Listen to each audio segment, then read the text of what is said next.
It's September 26th, 2008, and another remarkable event is about to be uncovered by Arion, Rebecca, and Olly, the Retrospectors.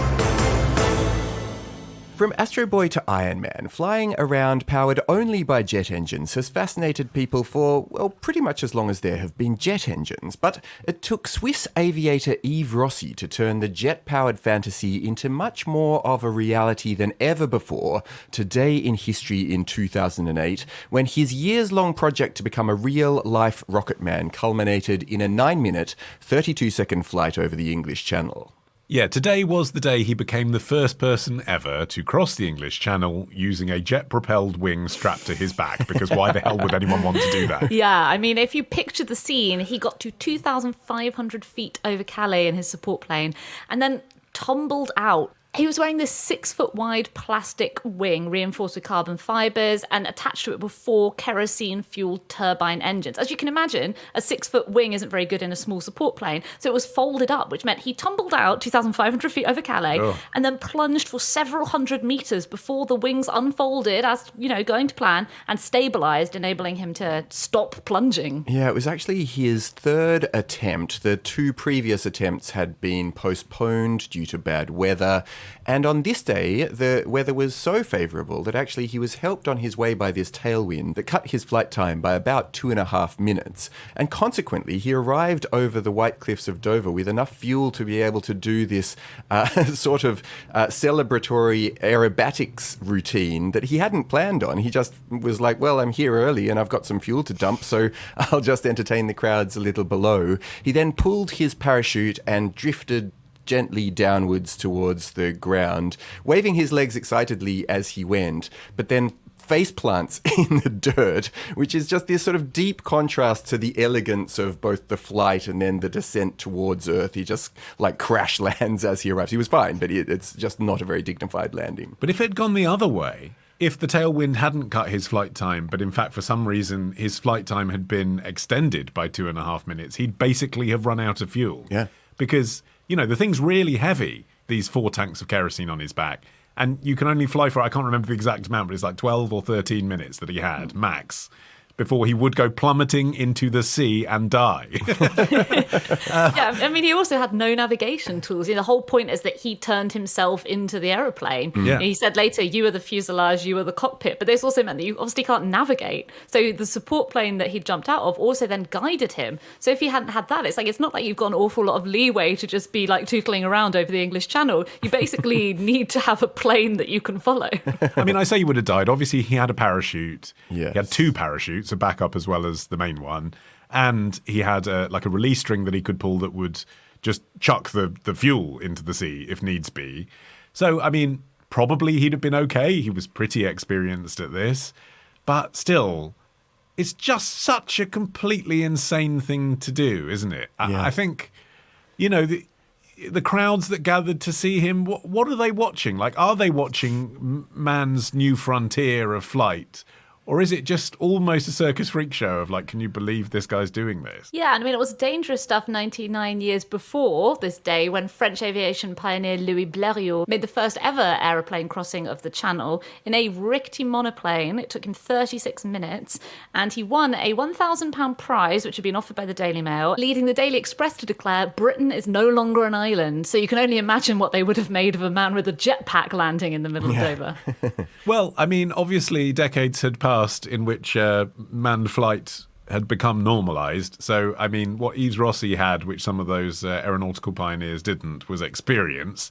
He was 49 years old on this day. He worked for Swiss Air and Swiss International, flying passenger planes, including the Boeing 747, and he'd previously been an army pilot, a fighter pilot. But as you said, Rebecca, the fact is, the steering of this jetpack, the wingsuit, he called it, was entirely kinesthetic. In other words, he's not piloting. He arches his back to gain altitude. He tips his head to change direction. So however much experience he has as an aeroplane pilot, it's not useless, obviously, but it's sort of adjacent to the experience of handling this particular backpack, which is a self-designed homemade device. Yeah, he'd actually been working on the project since the 90s, and his first successful trial flight was in 2004 when he flew near Geneva in Switzerland. And since 2007, he'd started to conduct his flights from this private airfield in the Costa Brava in Spain. He'd actually spent $190,000 of his own money to build the device in the first place. And he spoke about it after he landed as being, well, he said, "With that crossing, I showed it's possible to fly a little bit like a bird. I'm full of hope there will be many in the near future." So he had in mind that this was the start of us all potentially getting wingsuits of our own. Presumably he also had in mind that maybe the technology would come from his own particular type of jet suit that he was pioneering. Well, from the 1960s onwards, there's been this pop cultural awareness of jetpacks. I've heard comedians joke about how come, we never got the jetpacks that were promised. But kind of as you touched on, Ollie, the issue isn't with the jetpacks. The issue is with people. It's the fact that the human body is not a very good vessel for flying in.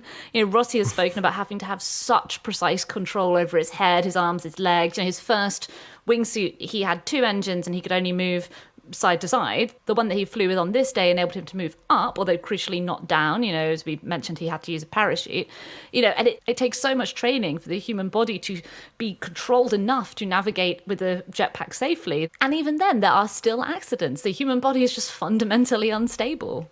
And yet you get the sense that with all the enthusiasm that surrounds the idea of jetpacks, there's probably enough kind of geeky fanboy come good billionaires of the Elon Musk and Jeff Bezos mold that, were it something that were truly achievable, they would have achieved it by now. There was this moment at a TechCrunch Disrupt conference in 2004 that the head of Google X, which is Google's research laboratory, flew out on a jetpack. It wouldn't have surprised me if he did.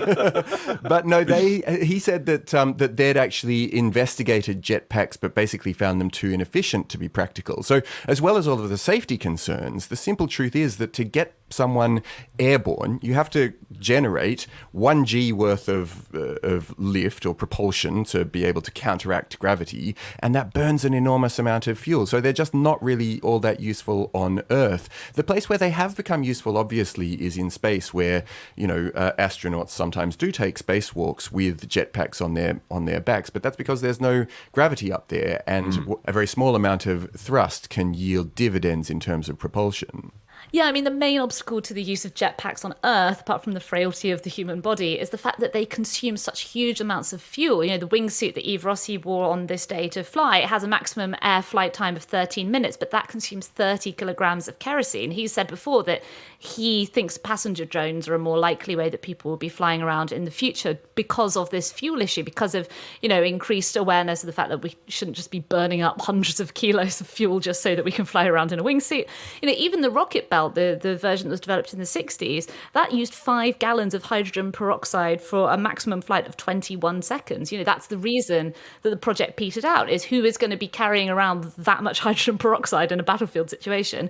But not before James Bond used a rocket belt in Thunderball in 1965, which yet again functioned to communicate to the public that we were on the verge of a jetpack society. And Michael Jackson flew out of Wembley Stadium in the Dangerous Tour in a jetpack. I was there, I saw it, it was definitely him. Well, despite its potentially, non-starter feasibility issues, Rossy has continued to at least use his own jet suit to do a few other crossings of various kinds. He attempted a crossing of the Strait of Gibraltar, hoping to be the first person to fly between 2 continents. He was actually scuppered by strong winds and cloud banks, which forced him to ditch into the sea 4.8 kilometers short of the destination. The Spanish Coast Guard did actually manage to retrieve both him and the jetpack, so that was good news. He also flew above the Grand Canyon in 2011. He really only had a very short amount of time that he was given permission to do it, and did it just incredibly swiftly so as to make sure that he sort of got his flight out of the way. And he's also flown around Christ the Redeemer and Mount Fuji, so he's done a few notable flights in sort of significant locations. I'm going to guess the real next frontier would be if you could somehow attach a tin box with passengers in it safely on a wing, and then they didn't have to experience the wind through their hair and nearly die. Imagine. With regulations and, airports. That would be a real innovation, wouldn't it? A craft that could fly through the air. What would we call this thing? Tomorrow. Yes, no fewer than 23 toasts were drunk at the town hall that evening. Ditch the ads and get a Sunday episode when you join Club Retrospectors. Patreon.com/retrospectors.